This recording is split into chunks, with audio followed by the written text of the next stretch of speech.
大家好，我是慧慧。今天用1碗牛奶、1碗糯米粉做一道非常适合中秋节的糕饼，咬一口酥脆掉渣，真的是非常的香。我们一起来看一下吧。首先我们在碗里打入1颗鸡蛋，用打蛋器搅散，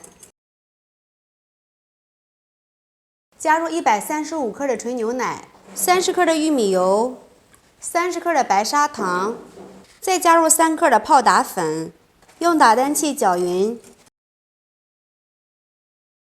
准备150克的糯米粉，给它过一下筛，这样吃起来会比较细腻，没有粉疙瘩。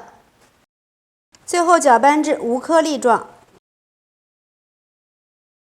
搅拌成这种流动的粉糊就行了。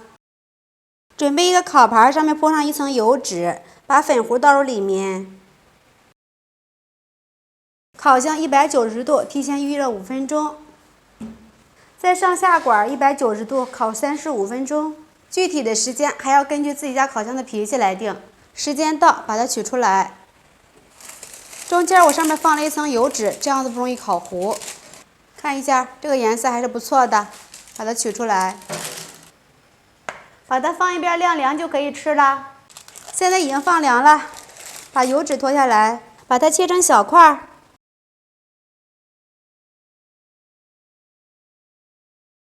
一道香酥的烤年糕就做好了，这样子做非常的简单，糯香味十足，外层酥酥脆脆的，还会掉渣，里面却是软软糯糯的 ，Q 弹有嚼劲儿，越吃越上瘾。